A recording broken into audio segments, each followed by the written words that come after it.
사랑하는 주 안의 성도 여러분, 여러분은 신앙생활의 최종 목표가 무엇이라고 생각하십니까?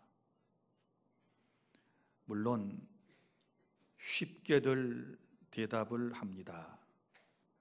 천국 가기 위함이다, 이렇게 말하지만, 그러나 우리의 내면 세계 속에는 이런 것들이 있지요. 내가 교회를 다니며 하나님을 믿고 신앙생활을 하는 이유는 무병장수한 삶을 살고, 그리고 또 살아 있으면서 만사 형통하기를 원해서 신앙생활을 하는 분들이 다수일 거라고 생각을 합니다.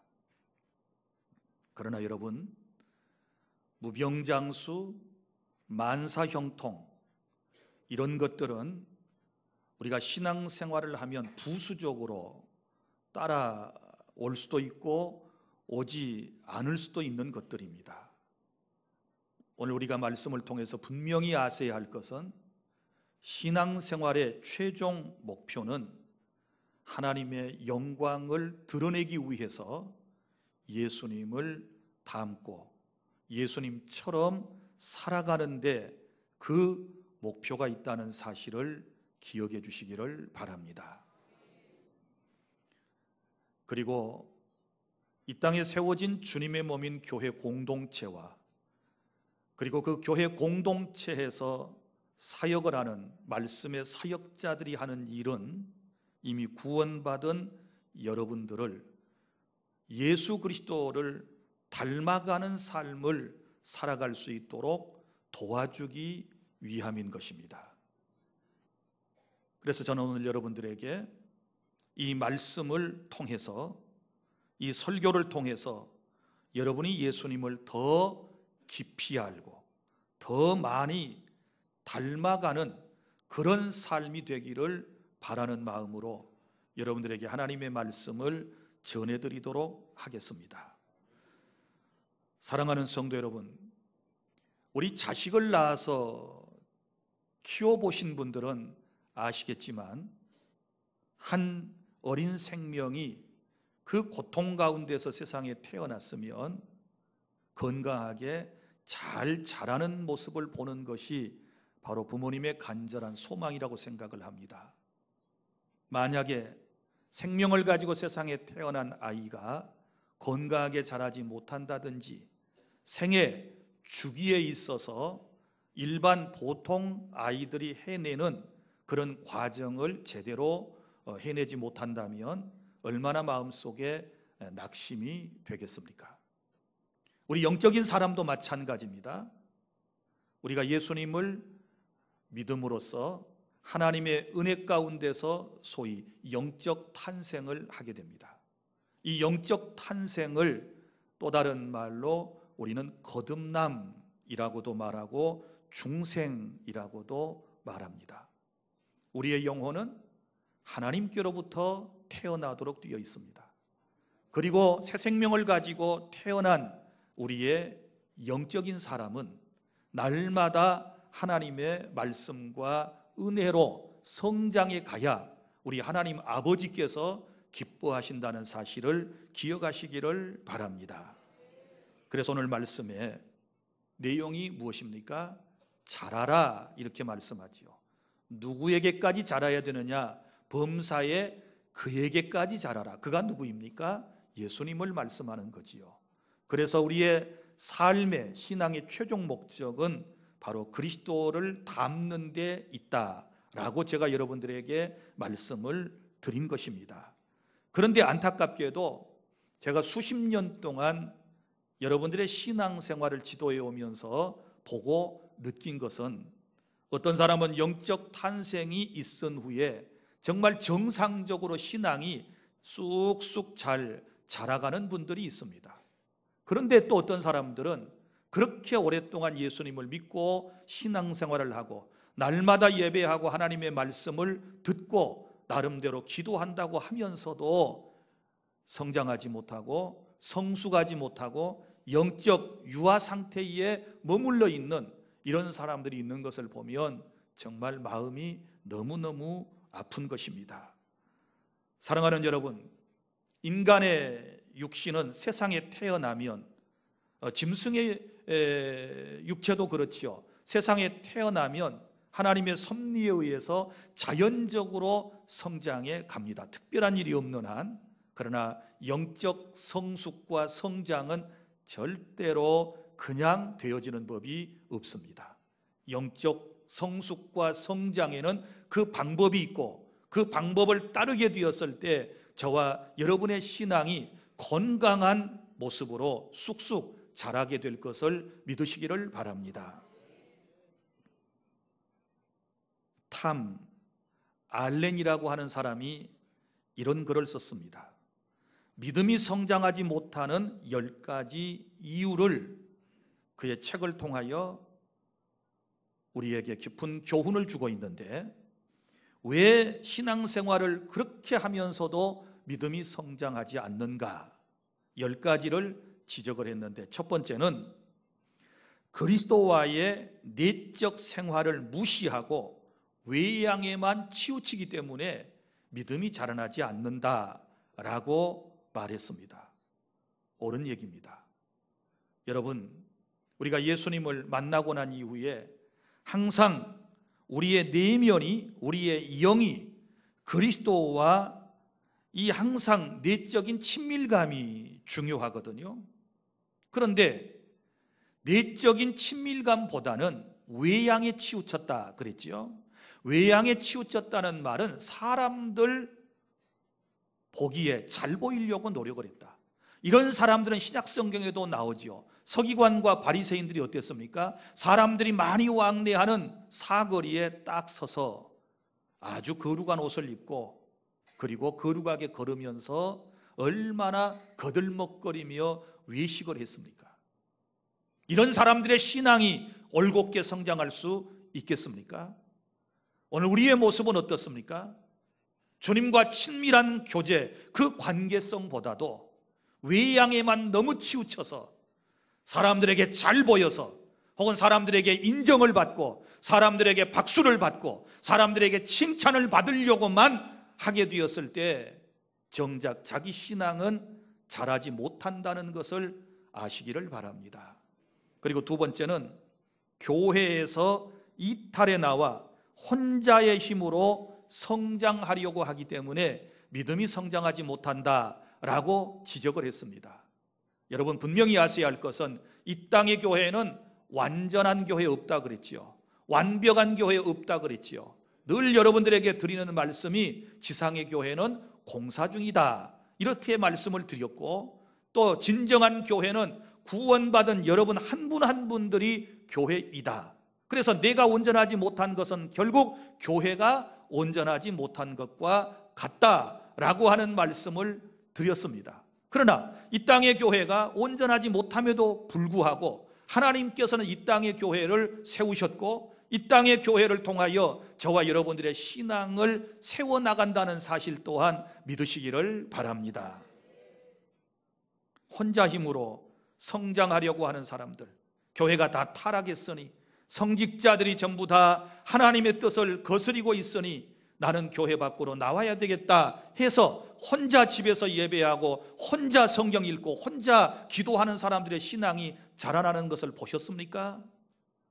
그럴 수 없습니다. 어떤 사람은 무교회를 주장합니다. 무교회주의자들은 어떤 사람들입니까? 비록 예수님을 믿긴 하지만 교회는 타락한 집단이기 때문에 교회에 속하지 않고 교회를 인정하지 않는 사람들을 무교회주의라고 그럽니다.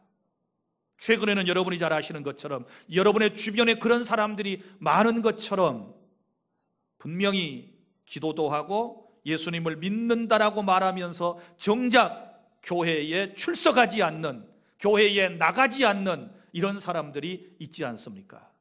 이런 사람들에게 붙은 말이 소위 가나안 교인이라고 그러지 않습니까? 가나안, 거꾸로 하면 안 나가. 예수님을 믿어도 세속적인 교회, 내 마음에 들지 않는 교회 안 나가. 이런 사람들, 여러분, 믿음이 결코 성장할 수 없습니다. 그리고 또한 세 번째 이유는 그리스도를 중심으로 삶의 질서를 세우지 못하기 때문이다 그랬습니다. 여러분, 믿음이 잘 자라나려면 항상 그리스도를 중심해야 되는데, 그리고 삶의 질서를 세워야 되는데, 그러지 못하기 때문에 믿음이 자라지를 못하는 것입니다. 예수님께서 말씀하셨습니다. 너희는 먼저 그의 나라와 그의 의를 구하라. 그리하면 이 모든 것을 너희에게 더하시리라 말씀을 해주셨지 않았습니까? 그래서 우리의 신앙생활이 늘 그리스도를 중심하면, 그리고 그분을 중심해서 내 삶의 질서를 세워나가면 반드시 믿음도 자라게 될 것이고 하나님께서 우리에게 예비하신 놀라운 복을 받게 될 것을 저는 믿습니다. 그리고 네 번째 이유는 성장에 미치는 외부 영향력을 과소평가했기 때문에 믿음이 자라지 않는다, 이렇게 말씀을 했습니다. 여러분 보십시오. 식물도 동물도 사람도 그 환경이 매우 중요하지요. 그렇지 않습니까? 식물도 잘 자라려면 환경이 중요해요. 적당한 습도와 적당한 온도와 적당한 그 식물이 살기 좋은 환경을 만들어주면 아주 푸르른 그런 식물의 모습을 볼 수 있을 것입니다. 그러나 그런 환경이 되지 못하면 어떻게 될까요? 그 식물은 죽습니다. 사람도 마찬가지입니다.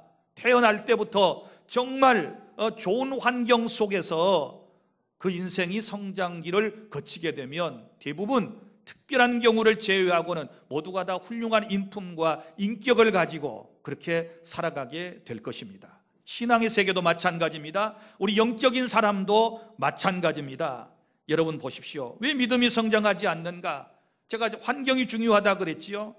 늘 예수님을 안 믿는 사람들과 어울려요. 그러면 믿음이 크겠어요? 또 예수를 믿는다고 하는데 늘 삐딱한 사고를 가진 사람, 교회를 비난하고 비평하고 주의 종들을 그냥 비난하는 이런 사람들과만 어울리게 되면 어떻게 믿음이 자라날 수 있겠습니까? 그리고 늘 부정적인 사람들과 만나서 얘기를 나누다 보면 배울 게 뭐가 있겠습니까? 다 안 되고 다 틀려먹었고 자기만 의롭다고 생각하는 이런 사람들과의 그런 환경 속에서 날마다 살아가면 어떻게 신앙이 성장할 수 있겠습니까? 믿음의 사람이 잘 성장하고 성숙되어 가려면 신앙생활을 하는 환경이 굉장히 여러분 중요하다는 사실을 기억하시기를 바랍니다. 여러분, 복 있는 사람은 시편 1편에 말씀한 대로 아무 사람과 어울리지 않습니다. 아무 데나 가서 끼지 않습니다. 아무 데나 가서 앉아있지 않습니다. 앉을 자리, 설 자리, 피할 자리, 있어야 할 자리를 알고서 살아가는 사람이 복 있는 사람입니다. 여러분 기억하세요. 아무리 깔끔하고 좋은 옷을 입었다 할지라도 한나절만 연탄 공장에서 이리저리 왔다 갔다 해보세요. 그러면 반드시 뭔가 묻어 있을 것입니다. 인생이 그렇습니다. 여러분, 우리의 신앙생활의 성공을 위해서는 영적인 좋은 환경이 필요하기 때문에 늘 기도하는 사람, 늘 성경 읽는 사람, 늘 영적인 사람과 친밀한 교제를 나누실 수 있기를 바랍니다. 그리고 다섯 번째는 중요한 것을 중요한 것으로 여기지 않기 때문에 믿음이 성장하지 못한다라고 지적을 했습니다. 여러분, 우리 신앙생활에 있어서 가장 중요한 것이 무엇일까요? 그것은 여러분 하나님께 우선순위를 두는 것입니다. 죄송한 얘기지만 교회의 조직보다도 그리고 교리보다도 교회 정치보다도 더 중요한 것은 하나님께 우선순위를 두어야 한다는 사실을 믿으시기를 바랍니다. 어떤 사람은 사람과의 이 관계에 우선순위를 두다 보니까 문제가 생기지 않습니까? 그러면 여러분 그 사람이 낙심될 일을 하면, 그 사람이 잘못된 삶을 살아가는 모습을 보면 우리는 반드시 여러분 마음의 시험을 받도록 되어 있는 것입니다. 그래서 가장 중요한 것을 중요한 것으로 여기는 하나님께 우선순위를 두는 그런 믿음을 가지시기를 바랍니다. 그리고 여섯 번째는 주지 않고 계속 받기만 하려고 하기 때문에 믿음이 자라지 않는다, 이렇게 말씀을 했습니다. 늘 어디 가서든지 받으려고만 그래요. 여러분, 주님의 말씀을 한번 기억해 보세요. 우리 주님이 우리에게 뭐라고 말씀하셨습니까? 내가 온 것 대접받으려고 온 것 아니야. 나 섬기름 받으려고 온 것 아니야. 나는 많은 사람을 섬기기 위해서 왔고, 나는 심지어 인생들을 위해서 내 몸을 주기 위해서 오셨다. 이렇게 말씀을 하시면서 자신의 몸까지 기꺼이 저와 여러분에게 주셨기 때문에 우리가 구원받고 이 자리에 있다는 사실을 믿으시기를 바랍니다. 여러분, 주는 사람이 받는 사람보다 더 복이 있다라고 하신 말씀을 기억하라고 사도행전에 기록하고 있지 않습니까? 그런데 자꾸 받으려고만 하면 여러분, 믿음이 자라나지를 않는 것입니다. 그리고 또한 7번째는 믿음이 아니라 감정을 따라 살면 신앙이 성장하지 않습니다. 여러분, 우리는 분명한 믿음의 대상이 있습니다. 그분이 누구이십니까? 성부와 성자와 성령, 성삼위 하나님이시지요. 그리고 성경은 믿음의 주에 온전케 하신 이인 예수님을 바라보고 살라, 이렇게 말씀을 하셨습니다. 그러니까 우리는 믿음으로 사는 것입니다. 하나님을 믿는 믿음으로 살아가는 것입니다. 그런데 감정을 따라 살아가는 사람은 어떨까요? 자꾸만 흔들리지요. 감정 따라 살아가는 사람은 믿음이 온전하게 성장하지를 못합니다. 늘 말씀드리지만 사람의 감정 정말 불완전한 것입니다. 여러분, 오죽했으면 인생을 감정의 동물이라고까지 이 얘기를 했겠습니까?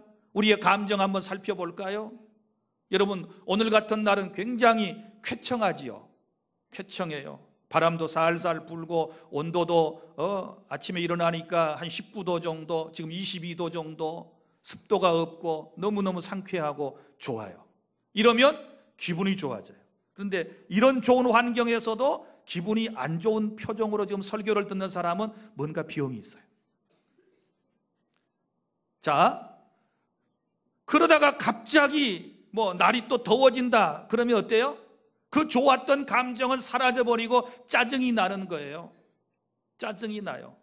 환경에 따라, 날씨에 따라서 여러분의 감정은 왔다 갔다 해요. 이렇게 좋은 환경에서 예배하다가 갑자기 하늘이 새카매지고 막 소낙비가 쏟아지면 나가면서 또 분명히 한 소리 할 거예요. 얼굴빛이 달라져요. 감정이 달라져요. 어디 그뿐이겠습니까? 사람을 누구를 만나느냐에 따라서도 여러분의 감정은 변해요. 여러분이 좋아하는 사람, 여러분이 사랑하는 사람을 만나면 얼굴이 환하게 피고 밝은 모습이잖아요. 그런데 원수 같은 사람을 만났어요. 그러면 곧바로 그 사람을 보자마자 어때요? 마음이 뒤틀리면서 얼굴 표정이 이그러져요. 이게 사람의 감정입니다. 여러분, 식탁에 앉았을 때도 마찬가지입니다. 자기가 좋아하는 음식이 나오면 어때요? 군침이 돌지요.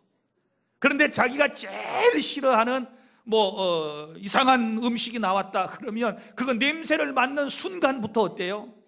고개를 절레절레 흔들면서 벌써 감정이 상하기를 시작해요. 이게 인생입니다. 그런데 이런 변덕스러운 여러분의 감정에다가 신앙을 세웁니까? 그러니까 이런 사람들은 늘 교회 안에서 기분이 좋으면 천사 같다가 기분이 나쁘면 마귀 할멈처럼 얼굴이 변해가는 것입니다.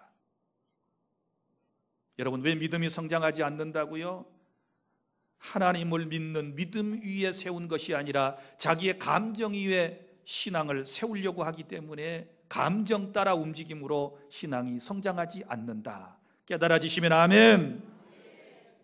그리고 8번째는 낙심과 비극을 더 좋은 기회로 삼지 않고 쓴 뿌리로 키우기 때문이다 라고 지적을 했습니다. 무슨 얘기인가 하면 사람이 살다 보면 고난이 오지요, 역경이 오지요, 낙심스러운 일이 찾아올 때가 있습니다. 그러면 이제 이런 것들을 우리가 위기라 그러는데, 위기를 기회로 삼고 위기를 반면 교사로 삼아서 위기를 딛고 일어서는 이런 사람이 되어야 되지 않겠습니까? 그런데 여러분, 이런 좋지 않은 부정적인 것들을 쓴 뿌리로 받아들여서 마음속에 쓴 뿌리로 키워가는 사람이 많이 있어요. 그러니까 믿음이 성장하지 않습니다. 그것을 분노로 쌓아가고 원한 관계로 쌓아가게 되니까 믿음이 어때요? 그것에 딱 눌려가지고 자라나지를 못하는 것입니다.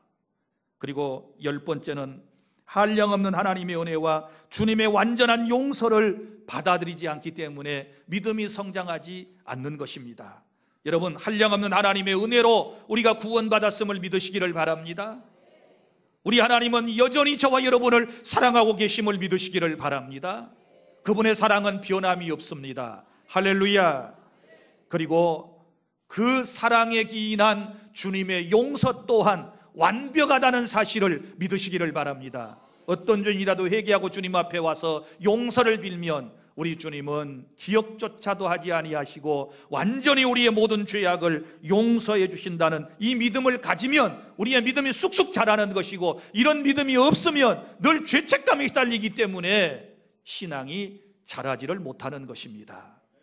사랑하는 주 안의 성도 여러분, 이런 10가지 이유가 우리 마음속에, 우리 신앙생활에 한두 가지는 다 있을 거라고 생각을 합니다. 이제는 이런 부정적인 요소들을 제거해버리고 우리가 신앙인으로, 건강한 사람으로 반드시 세워져야 할 것을 믿습니다. 만약에 오늘 이 설교를 듣고도 여러분들이 영적 유아기에서 벗어나지 못하고 여러분의 믿음이 성장해 나가지를 못한다면 어떤 일이 생기느냐? 오늘 말씀 14절 보세요. 이는 우리가 이제부터 어린아이가 되지 아니하여 사람의 속임수와 간사한 유혹에 빠져 온갖 교훈의 풍조에 밀려 요동하지 않게 하려 함이라, 이렇게 말씀을 했습니다. 여기 보면 어린아이라고 그랬죠. 영적 유아기 상태에 있는 사람을 말하지요. 신앙이 성장하지 못한 사람들, 여러분 어떻게 될까요? 특징이 나옵니다. 사람의 속임수와 간사한 유혹에 빠진다, 이렇게 말씀을 했습니다. 여기 이 말은 거짓 교사들과 이단 사이비에 빠지게 된다는 것이고, 그 다음에 온갖 교훈의 풍조에 밀려 요동하는 인생이 된다. 귀가 얇아져 가지고 진리의 말씀을 올곧게 지키지 못하고 이럴까 저럴까 이렇게 이제 요동치는 인생이 되고 만다라고 말씀을 하고 있습니다. 그래서 우리는 반드시 이 영적, 이제부터 그랬잖아요. 우리가 이제부터 어린아이가 되지 아니하여 그랬으니 우리의 신앙이 성숙하고 성장되는 이런 역사가 이제부터 저와 여러분에게 일어날 수 있기를 바랍니다. 그러면 어떻게 우리의 믿음이 성장해서 예수 그리스도를 더 많이 닮아갈 수 있을까요? 오늘 몇 가지 말씀을 여러분에게 정리해서 드리겠습니다. 첫째는 13절 예수님을 바로 알아야 합니다. 시작. 우리가 다 하나님의 아들을 믿는 것과 아는 일에 하나가 되어 온전한 사람을 이루어 그리스도의 장성한 분량이 충만한 데까지 이르리니. 아멘. 자, 어떻게 온전한 사람이 됩니까? 어떻게 그리스도의 장성한 분량이 충만한 데까지 이를 수 있습니까? 앞에 나오지요. 하나님의 아들을 믿는 것과 아는 일에 하나가 되어야 된다. 믿는 것과 아는 것이 하나가 되어야 한다, 이렇게 말씀을 했습니다. 자, 그러면 예수님이 누구시라고 소개합니까? 하나님의 아들이라고 그러셨습니다. 그리스도는 하나님의 아들이십니다. 하나님의 아들이시라고 하는 말은 곧 그리스도가 하나님이시라고 하는 말과 똑같습니다. 믿습니까? 짐승의 새끼로 태어나면 짐승입니다. 사람의 자식으로 태어나면 부모가 사람인 이상 나도 사람입니다. 하나님의 아들이시라면 그분은 곧 누구입니까? 하나님이시라고 하는 사실을 믿으시기를 바랍니다. 여러분, 그런데요, 여기 믿음과 믿는 것과 아는 일에 하나가 되라, 이렇게 말씀을 했습니다. 그 믿는 것과 아는 것이 서로 다른 것일까요? 그렇지 않습니다. 믿는 것과 아는 것은 하나인 것이지요. 자, 여러분 보십시오. 여러분이 요한복음을 읽으면서 많이 나오는 단어가 무엇인지를 혹 아십니까? 그것은 믿는다라고 하는, 믿음이라고 하는 말입니다. 믿는다는 말이 제일 많이 나와요. 우리 한글 성경으로도 한 98번 정도 믿는다라고 하는 말이 나옵니다. 그러니까 요한복음을 기록했던 목적은 뭐예요? 자, 공관복음서를 보충하기 위해서 요한복음을 기록을 했는데, 예수가 하나님의 아들이시고 하나님이시라고 하는 사실을 사람들에게 증명하기 위해서 그 사실을 믿으라고 그 복음서를 기록을 했거든요. 그러니까 믿어라, 믿으면, 믿지, 믿게, 믿으니, 이런 표현들이 계속 나오는 거예요. 그러다가 성경 뒤편에 요한 1, 2, 3, 4가 있지 않습니까? 이쪽으로 딱 넘어가면 알다 라는 말이 나와요. 그리스도를 알고 아니 알아서 라고 하는 말이 나오는데, 이 요한복음의 믿음이라고 하는 말과 그 다음에 요한 1, 2, 3, 4에 안다라고 하는 말이 뭐예요? 하나예요. 하나. 믿고 주님을 아는 것이고 알고 주님을 믿는 것입니다. 할렐루야. 그러면 시간적 순서를 계산을 해보면 믿음이 먼저겠습니까? 아니면 아는 것이 먼저겠습니까? 거의 동시에 일어나지만 논리적으로 설명할 때는 믿음이 먼저지요. 왜냐하면 하나님께서 일단 우리에게 믿음을 주시죠. 믿음을 선물로 주시면 그 믿음 가운데 하나님을 알 수 있는 것을 포함시켜서 주시는 거예요. 할렐루야. 그래서 여러분이 예수님을 믿었으면 이제 신앙을 키워나가기 위해서 더 깊이 우리가 주님을 알기 위해서 노력을 해야 될 줄로 믿으시기를 바랍니다. 그리고 안다라고 하는 것은 단순히 지식적으로 아는 것이 아니라 우리가 주님과의 친밀한 관계를 통하여 알아가는 것을 의미하고 있는 것입니다. 요한복음 17장 3절, 영생은 곧 유일하신 참 하나님과 그가 보내신 자 예수 그리스도를 아는 것이니라. 아멘. 영생이 뭐예요? 그가 보내신 분, 그러니까 하나님과 또 보내심을 받은 예수님을 아는 그것이 영생의 시작이 되는 줄 믿으시기를 바랍니다. 그리고 골로새서 1장 10절, 주께 합당하게 행하여 범사에 기쁘시게 하고 모든 선한 일에 열매를 맺게 하시며 하나님을 아는 것에 자라게 하시고, 여기 하나님을 아는 것이 뭐예요? 자라야 된다, 성장해야 된다 라고 말씀을 하고 있습니다. 사랑하는 주 안의 성도 여러분, 어떻게 우리의 믿음을 키워갑니까? 어떻게 우리의 믿음을 건강한 믿음으로 우리가 만들어갈 수 있겠습니까? 여러분이 주님을 잘 아셔야 합니다. 믿습니까? 주님이 어떤 분인가를 잘 알면 그분이 원하는 것이 무엇이며 그분이 싫어하는 것이 무엇이며 그분이 원하는 삶이 무엇인가를 저와 여러분이 깨달아서 예수님을 더 많이 닮아가게 될 줄 믿으시기를 바랍니다. 그래서 예수님을 바로 알기 위해서 성경을 지금보다 더 부지런히 더 많이 읽으셔야 할 것입니다. 그리고 하나님의 말씀을 사모하시기를 바랍니다. 로마서 10장 17절, 믿음은 들음에서 나며 들음은 그리스도의 말씀으로 말미암는다 그랬으니, 여러분이 하나님의 말씀을 잘 들으셔야 돼요. 들을 때 사람의 말로가 아닌 하나님의 말씀으로 들어야 하는 것이고, 듣는 방법은 아멘 하면서 주의 말씀을 내 마음속에 받아들이게 되었을 때 내 영혼은 쑥쑥 자라나게 될 것을 믿습니다. 사람이 떡으로만 살 것이 아니요 하나님의 입으로부터 나오는 모든 말씀으로 살 것이라고 우리에게 주님께서 말씀해 주셨으니, 여러분의 영혼의 속사람이 성장하기를 원한다면 이 가을에 성경을 더 부지런히 더 많이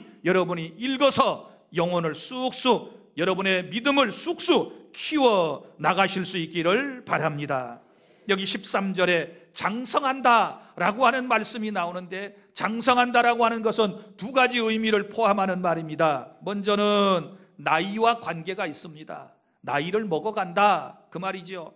여러분 많이 장성했네요 할 때는 먼저 나이가 꽤 들었네요, 이 말은 영적인 성인, 그러니까 유년기를 벗어나서 이제 성인이 되셨네요 라고 하는 말이고, 그 다음에 또 장성한다라고 하는 말은 나이만을 얘기하는 것이 아니고 키를 얘기해요. 몸을 얘기하는 것입니다. 그래서 여러분, 나이는 성숙하고 관계가 있고 그 다음에 키는 성장하고 관계가 있는 것입니다. 그래서 반드시 우리에게 성숙과 성장이 함께 일어나야 건강한 그리스도인이 될 수 있는 줄 믿으시기를 바랍니다. 둘째로, 우리가 믿음이 성장해서 예수님을 더 많이 닮기 위해서 해야 할 일이 나옵니다. 15절 다 함께 시작. 오직 사랑 안에서 참된 것을 하여 범사에 그에게까지 자랄지라. 그는 머리니 곧 그리스도라. 아멘.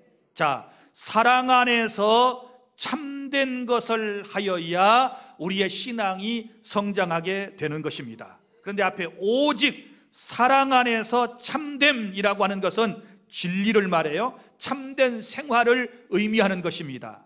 더 쉽게 말하면 주님 주신 사랑으로 우리의 생활이 늘 참된 생활이 될 때에 우리의 믿음은 자라게 될 줄 믿으시기를 바랍니다. 밖에 나가서 만날 죄를 짓고 하나님이 싫어하는 짓만 하면서 믿음이 성장하지 않는다고요? 설교 시간에는 말씀을 제대로 안 들으면서 왜 교회 가도 믿음이 자라지 않는다고요? 기도하는 자리에는 오지도 않고 비춰보지도 않으면서 믿음이 자라나지 않는다고요? 생각해 봐요.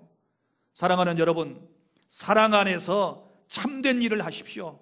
주님이 기뻐하시는 일을 행하시기를 바랍니다. 그것이 무엇일까요? 예배하는 것이 참된 것이겠지요. 하나님은 이렇게 곧 자기에게 영과 진리로 참되게 예배하는 사람을 주님이 찾으신다, 이렇게 말씀을 했지 않았습니까? 그런데 이 모든 것이 다 뭐로 행해져야 돼요? 사랑 안에서. 의무감으로 아니에요. 억지로 아니에요. 마지못해서 아니에요. 주님의 사랑으로 여러분이 선을 행하고 하나님이 기뻐하신 일을 행하면, 그렇게 하려고 노력을 하게 되면 범사에 그에게까지 자라게 된다. 할렐루야.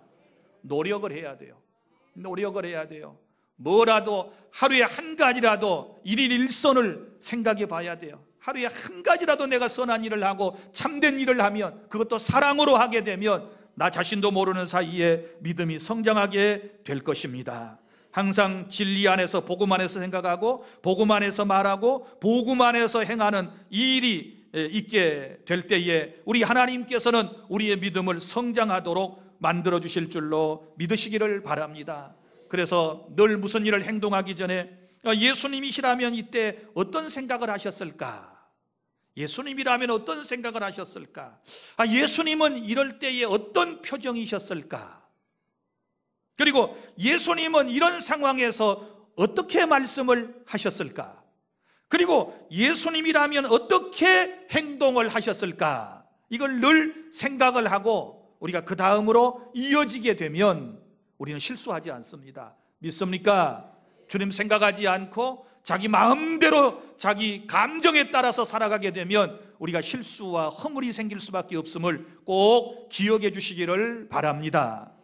셋째, 어떻게 하면 믿음이 잘 자라서 주님을 더 많이 닮아갈 수 있을까요? 16절 다 함께 시작. 그에게서 온 몸이 각 마디를 통하여 도움을 받음으로 연결되고 결합되어 각 지체의 분량대로 역사하여 그 몸을 자라게 하며 사랑 안에서 스스로 세우느니라. 아멘.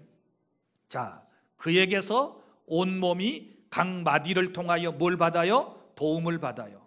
그러면 몸과 각 마디가 나오고 또 여기 보면 연결, 결합, 지체 이런 표현이 나오는데 또 그 몸을 자라게 한다라고 하는 말씀이 나오는데 이게 무엇을 의미할 것 같아요? 교회 공동체를 말하는 거예요. 믿습니까? 자, 그에게서 온 몸이 마디를 통하여 도움을 받는다 이렇게 표현되어 있어요. 우리의 신앙이 성장하려면 교회 공동체 또 다른 지체의 도움을 받아야 하는 것입니다. 믿습니까? 내가 먼저 도움을 받고 또 다른 사람을 도와주어야 내 믿음이 성장하게 된다는 것을 깨달을 수 있기를 바랍니다.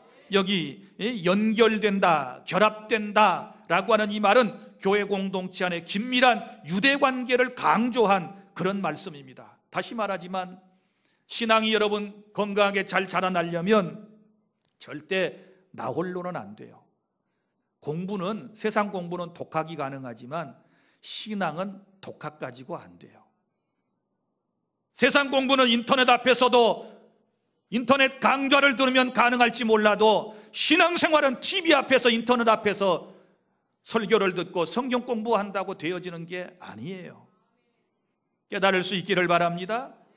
반드시 하나님의 교회 공동체에 도움이 이 땅에 필요합니다. 처음에도 말씀드렸지만 교회가 온전하고 완전한 교회 없다 그랬지요. 여러 가지로 볼 때 세상의 교회는 부족해요. 미숙해요. 사람 냄새가 나요. 그런 공동체예요. 그러나 그럼에도 불구하고 주님은 이 세상을 떠나시면서 자기 자신의 분신인 교회 공동체를 이 땅에 남기고 가셨고 어머니와 같은 교회의 사명을 감당하라고 우리에게 말씀을 하셨지 않았습니까? 보십시오. 우리가 하나님을 아버지라고 부르면 아버지는 여러분 성으로 말하면 남성입니다. 하나님은 남성, 이렇게 표현을 했습니다. 그런데 교회는, 죄송한 얘기지만 헬라어에 에클레시아라는 말을 씁니다. 그런데 이 에클레시아라고 하는, 교회라고 하는 말은 여성형 명사로 되어 있습니다. 그러니까 교회는 어머니의 역할을 감당하는 거예요. 하나님은 아버지, 그리고 교회는 어머니의 사명을 감당. 어머니에게는 뭐가 있습니까? 말씀의 젖이 있습니다. 어머니와 같은 교회에는 말씀의 젖이 있습니다. 어머니는 자식을 양육합니다. 교회 공동체가 있는 일이 뭡니까? 양육하는 것입니다. 이것을 우리가 분명히 깨달아 알아야 될 줄로 믿으시기를 바랍니다. 그래서 교회를 떠나서 우리의 신앙은 제대로 성장할 수 없다. 여러분 보십시오. 아이가 자라날 때 모습을 보면 반드시 골고루 성장하지 않습니까? 여러분의 자식들 보세요. 성장할 때 처음에는 요만큼 작은 모습으로 탄생합니다. 분명히 생명이 있습니다. 그러면 자랄 때에 머리가 먼저 다른 데는 가만히 있어. 그리고 머리가 어른만큼 탁 자라고 난 다음에 이제 나 다 자랐으니까 다음에는 몸통 자랄 차례다. 그리고 난 다음에 몸통이 자랍니까? 몸통이 자라고 난 다음에 아직은 손은 요만큼 붙어 있었어요. 이제 그 다음에 손, 이제 팔, 네가 자랄 차례야. 네가 자라나라. 그래서 그 다음에 이제 다 자라고 나면 여기 쑥 나왔습니까? 아직까지 다리는 자라지 않았습니다. 그 다음에 이제 다리 네 차례야. 네가 자라거라. 그래서 다리가 이제 그 다음에 쑥 나왔습니까? 이렇게 나오는 법이 없어요. 다 동시에 골고루 성장하도록 되어 있습니다. 마찬가지입니다. 신앙생활 그래요. 나 혼자 어깨 쑥 자라는 게 아니요, 나 혼자 다리처럼 쑥 자라나는 게 아니요, 나 혼자 머리처럼 쑥 어느 날 갑자기 커지는 게 아니에요. 다 붙어 있어야 되는 거예요. 믿습니까? 우리 신체를 보세요. 각 부위는 두뇌에서 오는 신경과 폐에서 오는 신선한 산소와 그리고 심장에서 오는 맑은 피와 대장으로부터 흡수된 영양 등을 다른 신체로부터 공급받고 또 자신과 연결되어 있는 다른 부위에 전달함으로써 여러분 우리의 몸이 건강해지는 것입니다. 그런데 이 과정을 한 곳이라도 단절이 온다면 올바른 신체의 성장은 기대할 수가 없는 것이지요. 교회도 마찬가지입니다. 여러분 성도 한 분 한 분이 다 온전한 인격체이고 여러분이 다 훌륭한 객체이지만 교회 전체로 볼 때는 하나의 공동체이고 여러분은 교회의 지체가 된다는 것을 믿으시기를 바랍니다. 고로 나 혼자 독불장군식의 신앙의 성장은 있을 수 없다. 깨달을 수 있기를 바랍니다. 그러므로 이제 정중하게 여러분에게 부탁을 드립니다. 교회 안으로 이제 들어오시지요. 주안교회 다니면서 나 웬 믿음이 성장하지를 않아, 나 가면 만날 졸다 온다, 나 억지로 갔어, 이런 허튼 소리 하지 말고 일주일에 한 번 주일 낮 예배 딱 나오고 그것도 그 다음에 바쁘다고 못 나오고 피곤하고 못 나오고 출타했다고 못 나오고 어쩌다가 한 번씩 나와가지고 무슨 믿음이 건강하게 성장할 수 있겠습니까? 여러분 교회 안으로 들어오세요. 관계 안으로 들어오셔야 돼요.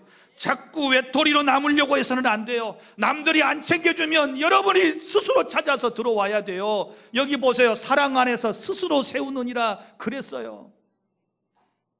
누가 이끌어주기만을 바라지 말고, 그리고 또 이미 크리스천이 된 사람들, 교회 안에 공동체가 된 사람들은 이끌어 주셔야지요.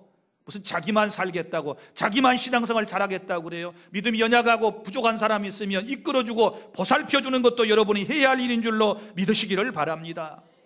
교회 안에 들어오셔서 남전도회에도 참석하세요. 또래별로 다 모이잖아요. 여전도회에도 참석하세요. 별별 사람이, 별별 군상이 다 있을 거예요. 물론 시험이 될 수도 있고 또 유익이 될 수도 있을 거예요. 부정적인 생각을 하지 말고요, 긍정적인 생각을 해요. 여러분이 그 부정적인 생각 자체가 여러분이 잘못된 거예요. 그렇지 않습니까? 그건 자기만 의롭다는 뜻이거든요. 들어와요. 또 각 지역별로, 구역별로 다 동네별로 묶어놨잖아요. 친교를 가져요. 친밀한 관계를 가져요. 그래야 믿음이 지탱되고 자라난다는 사실을 믿으시기를 바랍니다. 여러분 도로변에 가로수 세우는 거 보셨어요? 맨 처음에 묘목 같은 건 아주 작은 것 2, 3년생짜리 심어 놓으면 그대로 놔두든가요? 뭘 세우든가요? 지지대를 세우지요. 삼각대든지 사각대든지 지지대를 딱 해가지고 척척 받쳐놓지요. 언제까지? 다 자라서 태풍이 불어와도 흔들리지 않을 때면, 뽑히지 않을 때 정도 되면 그때 다 제거하는 거예요. 사랑하는 여러분, 우리 신앙이 그래요. 서로가 다 얽히고 설켜 있어야 돼요. 뭐 교회에서 하는 일이 많다고요. 그것 때문에 여러분의 믿음이 지금까지 지속되고 성장했음을 믿으시기를 바랍니다. 교회 안에서 좋은 친구가 필요해요. 쓸데없는 소리 안 하고 기도만 열심히 하고 성경을 열심히 배우려고 하는 사람과의 관계와 친밀감이 필요해요. 교회를 사랑하고 사람을 사랑하고 정말 하나님의 뜻대로 살아보려고 발버둥치는 영적 그리스도인을 교회 안에서 많이 여러분이 만나서야 건강한 신앙으로 성장하게 됨을 믿으시기를 바랍니다. 도움을 받기도 하고 주기도 하는 거예요. 여기 도움을 받는다 그런 표현이 16절에 먼저 나왔어요. 그 다음에 또 뭐예요? 연결되어서 결합되어서 다른 곳으로 또 보내는 거예요. 그러니까 주거니 받거니 하는 거예요. 이러면 믿음이 잘 자라게 될 것입니다. 이제 말씀을 맺습니다. 사랑하는 주 안의 성도 여러분, 교회의 최종 목표, 여러분의 신앙생활의 최종 목표는 다른 데 있는 것이 아니고 예수님을 닮는 데 있습니다. 예수님처럼 살아가는 데 있음을 믿으시기를 바랍니다. 그래서 이전보다 주님을 더 많이 닮기 위해서 주님을 더 깊이 성경 공부와 말씀을 통하여 여러분이 알아가시기를 바랍니다. 주님의 가치관으로 행동하시고 주의 사랑으로 여러분이 누군가를 보살펴 주시고 이끌어 주시고 교회의 공동체 안에서 유기적인 관계망을 통해서 성숙되고 성장된 신앙인으로 날마다 세워져 나가는 우리 주 안의 모든 성도 여러분이 다 되시기를 바랍니다. 기도하겠습니다.